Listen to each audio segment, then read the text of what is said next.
Bien, señor, quisiéramos, antes de presentar nuestro invitado, queríamos darle las gracias a Pepín Corripio, porque Pepín no tiene intereses en Barrigol, no tiene intereses en Bahía de las Águilas, porque si tuviera intereses, las cosas fueran diferentes hoy. Así que hay que ser agradecido. Indudablemente que hoy tuviera toda esa maquinaria silenciada totalmente. Así que está bien claro que en el problema de Gonzalo, de la fábrica de cemento de Manuel Estrella allá en los Haitises, de Barrigol y de Bahía de las Águilas, el señor... Tampoco. Así es que felicitamos a Pepín. También quiero felicitar darle las gracias a una persona, Elvin Brito, de Asua. Él sabe por qué. Le doy las gracias a nombre de la revista 110 por un favor extraordinario que le ha hecho a este programa. A continuación vamos a conversar con el amigo Miguel Peña. Miguel Peña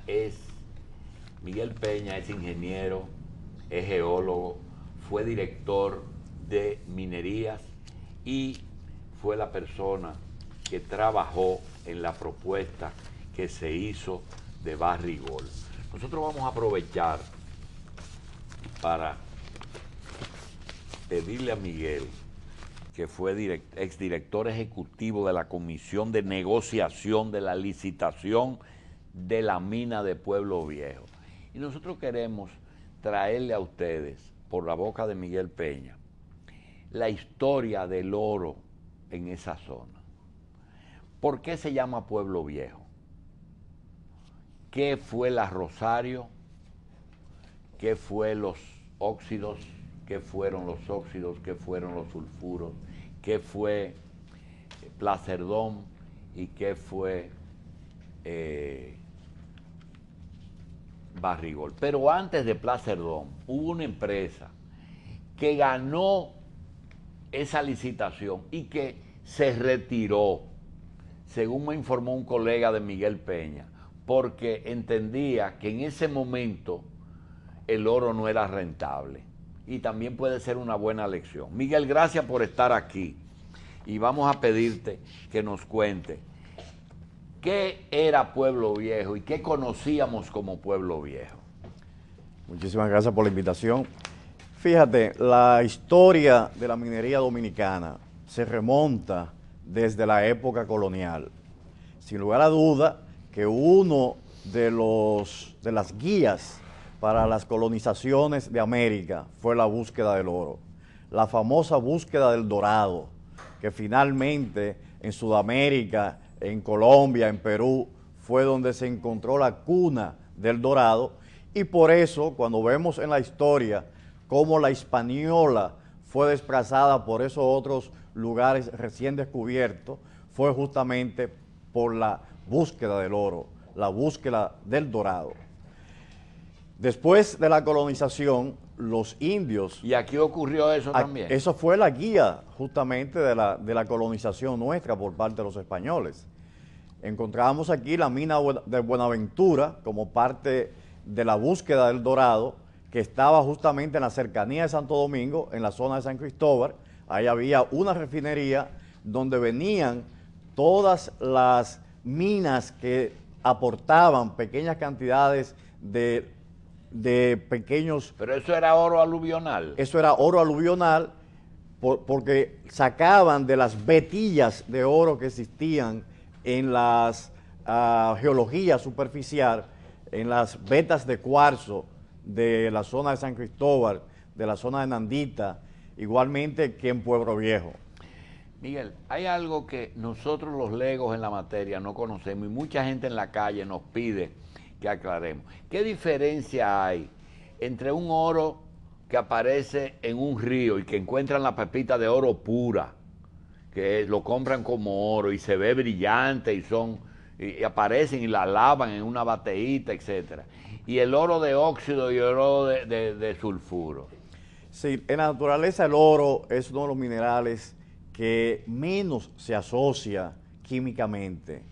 Él se destruye por ser un material que es, digamos, tan suave, él por la mecánica de la exposición que hay en las vetas donde aparecen oro, que en esa forma de vetas que aparecen las famosas pepitas, sí. O sea, el oro nativo, que es el oro que la erosión, la descomposición mecánica de la naturaleza los lleva a los lechos fluviales. Así como las rocas aparecen en los ríos, aparecen entonces esos residuos de mina de oro. Exactamente, ahí. Entonces esas rocas que aparecen es la mecánica que destruye la composición natural del oro, lo expone a superficie y luego mecánicamente es concentrado en los lechos fluviales, en los meandros fluviales y en los diferentes depósitos de arena. ¿Y Pueblo Viejo, era una mina de aluvión o era una mina de oro diferente?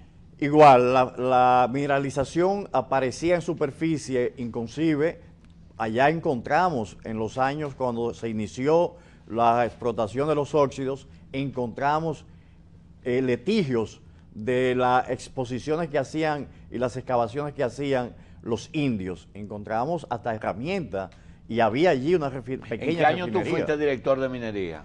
Yo fui director de minería el año 1982 al 1984. Previamente había estado como gerente de la mina del Mochito en Centroamérica, en Honduras, y anteriormente a eso, en los años 75, cuando recién llegué al país, fui gerente de planificación de Rosario Dominicana. Pueblo Viejo es lo que luego se convierte en la Rosario. Entonces, Pueblo Viejo, que fue la mina que encontraron los españoles explotando, que era un pequeño pueblo, y por eso le llamaban el Pueblo Viejo de la zona del Cotuí. Ese era Cotuí Viejo. Esa era el Cotuí Viejo. Entonces, de ahí... ¿En qué otros lugares hay oro rentable en República Dominicana? Fíjate, geológicamente conocemos en geología lo que son las franjas geológicas donde existió una mineralización favorable. Donde está Pueblo Viejo se denomina formación Los Ranchos. Nosotros considerábamos geológicamente que Pueblo Viejo era una parte de un elefante, por llamarlo así, que estaba disperso en esa formación. La formación Los Ranchos va desde la zona de Miches hasta la zona de Bonao. La cordillera central. Septentrional ahí. Cuando se convierte en oriental. Sí, la oriental. Entonces va hasta Miche. Y va hasta Miche. ¿En Miche puede haber oro? Sí, inclusive en Miche encontramos históricamente que había, inclusive recientemente hubieron hallazgos de lingotes de pepitas. Cuando yo fui director de minería, yo sea de paso, fue un campesino a vendernos a la dirección de minería una pepita de oro del tamaño de un puño de una gente. Y nosotros conseguimos, a través del Rosario Dominicana y del Banco Central, que se lo comprara el Estado para mantenerlo como una reliquia para fines de exposición. Miguel, ¿qué relación tiene desde el punto de vista geológico Cotuí con Bonao y esa zona en que hay ferroníquel y oro? ¿Tienen alguna relación geológica? ¿O eso no tiene que ver nada una con la otra? Aunque son diferentes composiciones, sin lugar a dudas, la geología nuestra es una geología muy rica. Es una geología que viene a través de las placas tectónicas, viene de la formación continental. Por eso tenemos aquí estas formaciones geomorfológicas, como son las diferentes cordilleras, y junto con esas ese paralelismo de esas formaciones, encontramos unas zonas volcánicas que fue muy rica en sustancias minerales. Por eso hoy en día tenemos en San Juan, ya que ustedes mencionaban San Juan, uno de los descubrimientos recientes más importantes geológicamente. Allí se está descubriendo una formación geológica. ¿A qué altura? Eso está lo que se le llama... ¿Cerca de Padre de las Casas o cerca de las Matas? Entre Padre de la Casa y San Juan. En esa área... Y por eso fue que nació el presidente, entre Padre de la Casa y San Juan. Bueno, ahí va a tener una mina de oro, sí. Porque verdaderamente los hallazgos que hay, inclusive ha impactado el mercado de la bolsa de valores, aunque todavía no está cuantificado. Y es mucho, ¿eh? No está cuantificado en toda su extensión. Podemos ver en su portal del internet que ellos han anunciado que tienen unas 300.000 onzas de oro, pero han descubierto una formación que va a cerca de 11 kilómetros, donde por métodos indirectos como es la geofísica, así como los médicos utilizan los métodos indirectos, la sonografía para ocultar un cuerpo, así mismo se hace la geología. Bien, entonces, por ese método... Y en Dajabón, allá en Monción, la binacional, hay otra zona. Esa es la misma formación que le llamamos formación Tireo. La formación Tireo nace aquí en San Cristóbal y continúa por todas las partes oeste hasta Haití. Entonces, toda esa formación, nosotros en el año 1982, cuando estábamos en la Dirección de Minería, descubrimos la zona de la Restauración. Allá hay un yacimiento muy interesante. Entonces puede decir que casi la cordillera central, casi completa, puede tener oro. Es una formación interesantísima geológicamente y aparecen minerales. Perdóname que te llevemos. ¿Qué posibilidad tiene el precio de mantenerse así durante cuántos años? Bueno, según vemos las estadísticas del comportamiento del oro en los últimos 20 años, el oro, aparte de ser un refugio financiero, porque básicamente eso es lo que ha conllevado los precios del oro, también vemos que los descubrimientos recientes se han paralizado y la proyección que hay de aquí al año 1940 es que las reservas de oro del mundo van a ir disminuyendo. Por consiguiente, el valor de esa mercancía, de ese commodity, va a ir aumentando independientemente de que sea un refugio financiero. Pero hay algo, mientras haya crisis el oro vale, si salimos de la crisis el oro baja. Pero vemos asimismo que las reservas de oro del mundo en los próximos 30 años, como se ve en esa figura, hasta el 2040, hasta el 2040 va a ir disminuyendo. O sea, vemos hoy en día, en los próximos 5 años, que se mantiene un pico de la Reserva Mundial del Oro. A partir de 5 años no hay descubrimiento importante en el mundo y el mundo está utilizando sus reservas geológicas probadas. Bien, vamos entonces a... Pueblo Viejo es una reserva mundial. Pueblo Viejo es una reserva mundial. Pueblo Viejo se considera dentro de los 10 yacimientos más importantes del mundo, está ocupando el número 1. Bien. Miguel, volviendo a Barrigol y a Pueblo Viejo, ¿qué empresa fue que recibió un contrato antes de Placerdón que entregó la concesión? Fíjate, en los años... Una empresa pequeña. Hubieron dos licitaciones fallidas, tanto en el año 1992 como en el año 1996. En el año 1996, el presidente Leonel Fernández designó una comisión. Esa comisión de licitación llamó a un concurso con firmas privadas. Participaron varias compañías, entre ellas una compañía muy importante en el mundo, que es la Newmont, y hubo otra, la MIM de Australia, que vinieron, hicieron inversiones y tenían el visto bueno para continuar su trabajo. Sin embargo, asimismo también, dicho sea de paso, hubo un consorcio canadiense, el Dorado se llamaba, que hizo inversiones a través de un joint venture que fue denominado Genel. Sabiamente, en ese momento, le dieron vista larga a tomar una decisión sobre esa licitación. Digo sabiamente porque no había todavía un estudio de factibilidad final, sino que se estaba haciendo investigaciones y los precios del oro en ese momento estábamos conversando de 170, 185 dólares la onza. Definitivamente... ¿Quién la ganó? No la ganó nadie. Al final se declaró desierta. El gobierno dominicano entró... Entonces, quien ganó el primer concurso fue Placerdón. El primer concurso que se hace verdaderamente después de retomado esos dos concursos fallidos fue el que nosotros organizamos en el año 2000. Esa fue una organización de un concurso internacional que fue considerado, dicho sea de paso, por el mismo Departamento de Estado americano como uno de los elementos y los concursos más transparentes de América Latina. Esa lo ganó Placerdón. Y en segundo lugar quedó MIM de Australia, que anteriormente había hecho trabajo en Pueblo Viejo. Bien. Placerdón es absorbida por Barrigol o ellos le compraron el contrato a Barrigol. Barrigol le compró el contrato a Placerdón. En el negocio minero es típico ver Barrick estaba ocupando el primer lugar del mundo. Prazer Dome ocupaba el tercer lugar. Gold Corporation, que es el joint venture, es el segundo. Entonces, Barrick adquiere todas las propiedades de Prazer Dome, incluyendo, no todas en el mundo. Prazer Dome desaparece en la bolsa de valores, lo absorbe Barrick y absorbe todos los proyectos que tenía. Ahora, uno de los proyectos más importantes, sin lugar a dudas, en ese momento, eran las reservas de oro de Pueblo Viejo. ¿Qué fue modificado en el Congreso de lo que recibió Barrick Gold de Prazer Dome? Es decir, ¿asumió el contrato y así siguió o ellos hicieron modificaciones?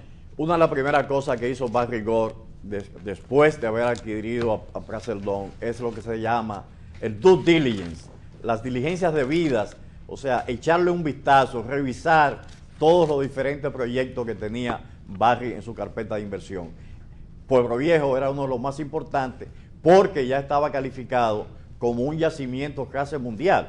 Cuando llamamos a licitación, esa era una de las ventas que teníamos para invitar a las licitaciones. Entonces, en ese momento ya los precios del oro, que habían sido 180 cuando hicimos la licitación, de 180 a 200 dólares la onza, ya andaba por los 800 dólares, 4 veces el valor de mercado. Las reservas aumentan, las reservas de oro, en lugar de haber 12 millones de toneladas de onzas de oro, hay 25 millones de onzas de oro. Ingeniero, ¿es cierto que fue usted el que logró ceguera voluntaria de parte de nuestros legisladores con el primer contrato? Mira, el primer contrato fue un contrato muy discutido, si hubo una transparencia. ¿Ellos no leyeron? Ellos lo leyeron y participaron muy activamente, inclusive, déjame decirte, que hubo una vista pública invitado por la Cámara de Diputados que se elaboró en Cotuí, donde habían más de 1000 personas. Aquello fue un fogueo por 8 horas en un salón donde no cabíamos. O sea, inclusive como parte del proceso de la licitación que nosotros hicimos, la transparencia que llevamos, a cada uno de los invitados de las compañías. ¿Quiénes somos nosotros? La comisión de licitación que en ese momento designó el presidente Hipólito Mejía, la componía el gobernador del Banco Central, en ese momento Frank Herrero, el secretario de Finanzas, el secretario de Industria y Comercio, el director general de Minería y una oficina nueva que se había designado, que yo dirigía, que era la Unidad Corporativa Minera, que fungíamos como director ejecutivo y organizador del proceso de licitación. Ese fue el proceso más transparente que se ha hecho y más discutido. Y cuando nosotros decimos que no leyeron, ¿de qué estamos hablando? Estamos conversando de que cuando Barrick le presenta al gobierno dominicano que para ello poder llevar a cabo esa inversión en el país, necesitaban modificar el contrato que se había estructurado para Prazer Dome. ¿Por qué? Porque era un contrato que tenía una estructura fiscal en que el Estado podía alcanzar hasta un 50-51% de su participación de los ingresos del oro para el Estado dominicano, y en esas condiciones Barrick consideraba que no le era rentable, que pero no le era... ¿motivado por qué? ¿Por el precio del oro en ese momento?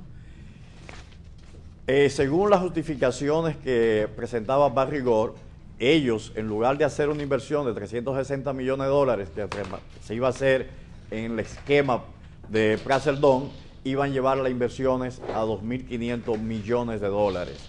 Y por consiguiente querían recuperar sus inversiones con una estructura fiscal que garantizara esa recuperación de esa inversión. Al final vemos que se modificó la estructura fiscal, porque hay una cosa muy importante: esto no es una concesión minera. Nosotros definimos el yacimiento de Pueblo Viejo como una reserva fiscal en que el Estado dominicano continúa siendo el dueño de esos derechos mineros, continúa siendo el dueño del yacimiento, y Barrick, o aquel entonces Prazer Dome, bajo ese esquema de licitación, fungía o funge como contratista del Estado dominicano para procesar y beneficiar el oro. Y por consiguiente, el Estado dominicano necesitaba tener una participación en los ingresos directos de la producción de todos los metales, los cuales fue modificado en el contrato de Barrick, solamente es oro y plata. Anteriormente eran todos los metales, porque Pueblo Viejo es un yacimiento polimetálico, donde eso hay... es un aspecto que que puede modificarse, porque la Barrick en el contrato habla, usted lo acaba de decir, de oro y plata, pero hay otros metales ahí, otros recursos que se le está dando de gratis. Exactamente, si vemos el cobre, es uno de los metales que se está recuperando en este momento. Hay zinc, a pesar de que no está ahora mismo en recuperación, ahora mismo el proceso solamente recupera oro, plata y cobre. Sin embargo, vemos la proyección de los precios del oro y el precio del oro puede andar por los 1.700, 1.800, 2.000 dólares la onza. Sin embargo, el cobre se está proyectando que para final de este año puede andar por 6 dólares o 9 dólares la libra de cobre, lo cual va a ser... Y el agua es gratis también para la Barrick. No, la el uso explotación, del agua perdóname, es Gracie, gratis también para la Barrick. La presa de Colas, que tiene mineral, ese contrato se lo dieron a los australianos. ¿Esa compañía es de la Barrick o no? Porque hay una fecha que coincide que dice claramente que es de la Barrick esa explotación. No, cuando originalmente se llamó a licitación, se llamó a licitación para todos los activos de Rosario Dominicana, incluyendo todos los yacimientos de óxido, de transición, la caliza y las colas de transición, que era el mineral, o la cola de sulfuro, que era el mineral que se procesó en los años de quiebra finales de Rosario Dominicana, en que en lugar de hacerse la inversión, se procesó el material que conteniendo sulfuro, se seguía utilizando el proceso de óxido, de cianuración, que originalmente se había construido para la capa superior de óxido. Por consiguiente, allí había una cantidad significativa de oro que no había sido recuperado. Entonces, finalmente Prazer Dome en su contrato tiene la opción de explotar esas colas.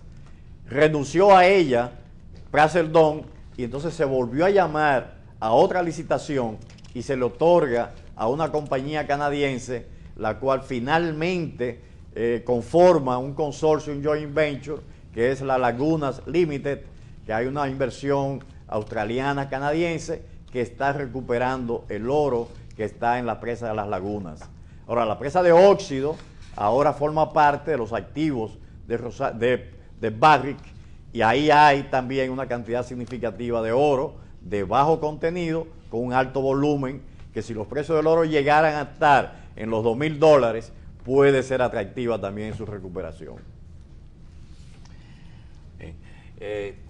¿Cuál es la situación actual? ¿Qué usted recomienda que hagan? ¿Que revisen o que rescindan? Fíjate, hemos tenido muy mala experiencia el Estado como administrador. Nosotros, conscientes de eso, llamamos a licitación en el año 2000 y hemos llamado ahora mismo a que haya, como parte de que existe ya en ese contrato original, un artículo que se llama enmiendas, donde las partes, así lo considera el contrato. Y no de que está prohibido revisar ese contrato. No, eso está determinado. ¿Y qué es lo que dice? El artículo 17.8 dice, enmiendas, las partes pueden sentarse, pueden revisar los términos de estos contratos a conveniencia de cualquiera de ellas. E inclusive, Barrick, acogiéndose a esa cláusula que existía en el contrato original, es que hace la invitación. Barrick hace la invitación al Estado Dominicano. Si usted no fuera parte del sector minero de este país, pasar a ser parte del Estado Dominicano, ¿qué recomendación razonable, no de loco, de ponerse a quitar una mina para después no saber qué hacer con ella? ¿Cuál sería la recomendación razonable? Lo más importante es que las partes se pongan de acuerdo y volver a algunos de los términos que existía en el contrato anterior. Si usted fuera el presidente y dice, bueno, pero yo quiero un poquito más de dinero de la Barrick, ¿cómo usted le dice que lo consiga? Con la parte de la estructura impositiva. El Código Tributario tiene unas clasificaciones de amortizaciones y depreciaciones. Hay una clase 4 que en esa inversión de 4.000 millones de dólares es una depreciación acelerada, lo cual es mortal para que el Estado Dominicano pueda percibir fondos en los primeros 4 o 6 años. Y además podría pagar los anticipos, que dice el contrato que no lo va a pagar. Además, bueno, las dos partes pudieran ponerse de acuerdo. No existe de per se anticipo. Inclusive, déjame decirle algo, nosotros en el contrato original de Praseldón, conociendo la experiencia del gobierno del Estado Dominicano, prohibíamos los anticipos a los impuestos del flujo de caja del Estado Dominicano, textualmente, para evitar justamente que el Estado Dominicano se fuera por la fórmula más simple, que es pedir impuestos adelantados. Consideramos que esto debe hacerse con mucha transparencia, que las partes pudieran amigablemente llegar a un acuerdo sobre lo que es la amortización, la depreciación en los primeros años, y así el Estado Dominicano tenga disponibilidad de un flujo de caja que le permita en los primeros años de la explotación minera. ¿Por cuánto es ese contrato? Es por 25 años revisable a 25 años más. Es cierto que dice ahí que todo lo que la Barrigol done o entregue a la comunidad es deducible del contrato. Sí, eso está textualmente. Inclusive, los primeros 72 millones de dólares que el Estado puede percibir por lo que se le llama la regalía o el Net Smelting Return, que son el 3.2% de las ventas de oro y plata, ya está comprometido 35 millones de dólares como adelantos que se le hicieron en los últimos 5 años al gobierno dominicano para resarcir parte del pasivo social, o sea, relocalización de los campesinos y en el mantenimiento ambiental de la mina. O sea, el Estado Dominicano ahora mismo, si se queda el contrato como está, solamente va a recibir en los próximos 2 años 35 millones de dólares. ¿Solamente? Anual. De una venta totales de más de 1.400 millones de dólares. Bien. O 2.000 ¿Quién millones es el de dólares. veedor, el supervisor, el guachimán del Estado en la Rosario, que sepa qué se está sacando, qué se saca del país, cuáles son los minerales adicionales? ¿Quién es el organismo que tiene el gobierno ahí adentro? Originalmente en el contrato existía un directorio de equipo de trabajo que lo constituían 5 representantes del Estado Dominicano y 5 representantes de la inversión, en ese entonces Praseldón. Ahora, eso se eliminó en el contrato y se le designó esa responsabilidad a la Dirección General de Minería. Entonces tenemos también un componente que es el componente impositivo, impuestos internos, tiene un papel importante que jugar. ¿Qué decía ese contrato que provocó que un diputado reformista que no leyó el contrato, después se postulara como síndico de Cotuí y fuera a discutir con la Rosario? ¿Qué tenía bueno para Cotuí que Molina Lluveres se fue para allá corriendo? Originalmente nosotros establecimos en el contrato de Praseldón de que el 5% de todos los beneficios que recibiera el Estado Dominicano irían a las comunidades. Posteriormente, en el contrato Barrick, se modificó y se dice que ese 5% que aportaría el Estado Dominicano, oígase bien, el Estado Dominicano, iría como parte de los ingresos fiscales del Estado Dominicano para la sindicatura de las comunidades. Bien, ingeniero, ¿qué recomienda ahora mismo? ¿Qué posición tiene usted dentro del asunto Barrigol, Estado, etcétera? Yo solamente actúo como un consultor independiente, inclusive no tiene funciones en este momento. No tengo funciones en ninguno de los estamentos del Estado. Si lo consultaran ambas partes, yo le digo, ¿qué es necesario para uno no tener que traer un canciller de allá para que nos defiendan la Barrigol, o para advertirle al gobierno que tengan cuidado, o qué es necesario para que el presidente Medina pueda recibir más de 35 millones en un año, que no le va a resolver ningún problema? Yo digo, y soy del planteamiento como parte del sector privado, es que las dos partes deben sentarse. Este bullicio, este escándalo en los medios, los ojos, eso es bueno saber, los ojos mundiales, tanto minero por el potencial geológico minero que hay, como también como ambiente de inversión, están puestos en ese contrato y en el país en este momento. Lo mejor es que las dos partes amigablemente lleguen a un acuerdo sobre ese flujo de caja para que en los primeros años podamos posponer la amortización de la inversión para que haya más disponibilidad de efectivo para fines impositivos y eliminar la famosa cláusula de condicionar a un 10% la tasa interna de retorno del yacimiento. Pero Pepín Corripio, que no es socio de Barrigol ni es director de impuestos internos, está recibiendo de la Barrigol más de $1 millón de pesos diarios por doble página color durante un mes. Sin embargo, ni los ayuntamientos ni las comunidades que tanto lo necesitan van a percibir esa cantidad de dinero.